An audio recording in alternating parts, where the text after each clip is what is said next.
excuse me, we want to do our best to prevent access by young people knowing the impact on their developing brain, and also to prevent the promotion of cannabis to young people. What would you propose?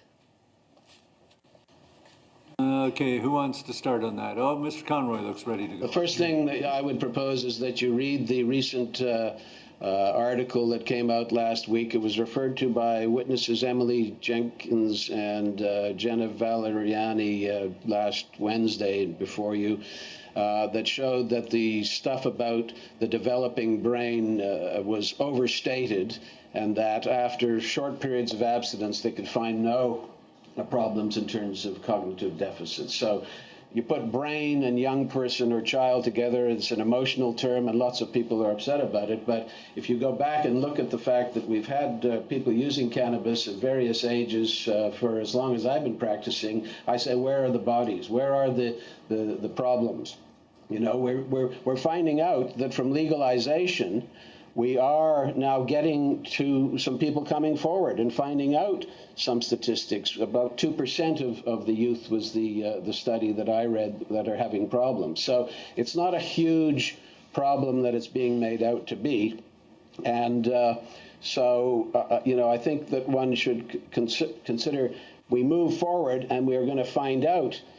We know there's not going to be any huge problems, but we may find out that there are certain more vulnerable groups. I mean, people who have a history of schizophrenia in their family and stuff like that, whatever age they are, shouldn't be consuming cannabis. So people need to be educated. Education about what this substance does and how it can affect different people different ways has got to be one of the most important things as we go forward, so that we limit any particular problems for everybody. Anybody else want to weigh in on that question? Yes, Mr. Robichaud. For the question, I think it's an excellent one, because as this panel has already heard from other doctors, Dr. Meldon and Dr. Kahan, there clearly are, at least from their medical opinion, issues relating to the developing mind.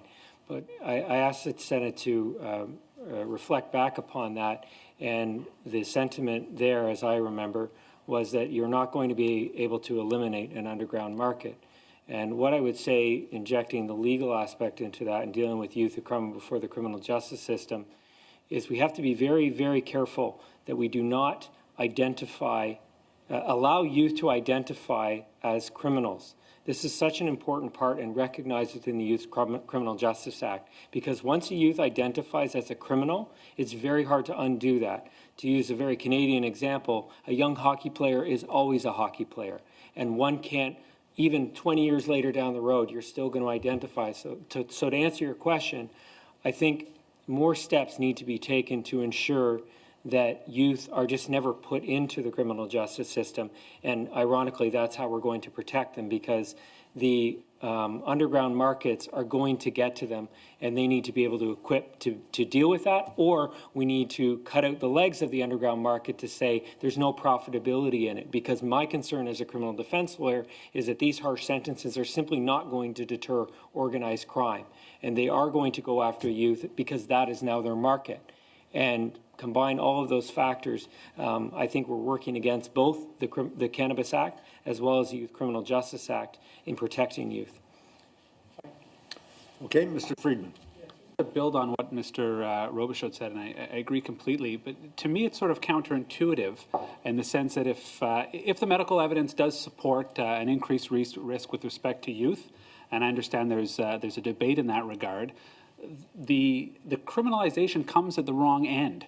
In other words, we recognize as a basic principle in criminal justice that youth have diminished responsibility, they have diminished maturity, they have a diminished capacity, so we tend to punish them less severely. But instead of only focusing on the adult side, we've also created a host of new penalties and new prohibitions with respect to young people. The young people, if, even accepting that argument, they're the victims here. So it's as if we're punishing the victims for something that is an inherent vulnerability, that is their age and immaturity. So my proposal would be to combine education and research can only happen openly post-legalization in a real meaningful way, with the with a focus on those individuals who would be distributing to young people, not on the young people themselves, not giving them that stigma. I agree completely with Mr. Robichaud that if people are labeled as criminals and if they have experience in the criminal justice system, that becomes a comfortable and a familiar environment for them. And the very last place we want our young people to be in is the criminal justice system.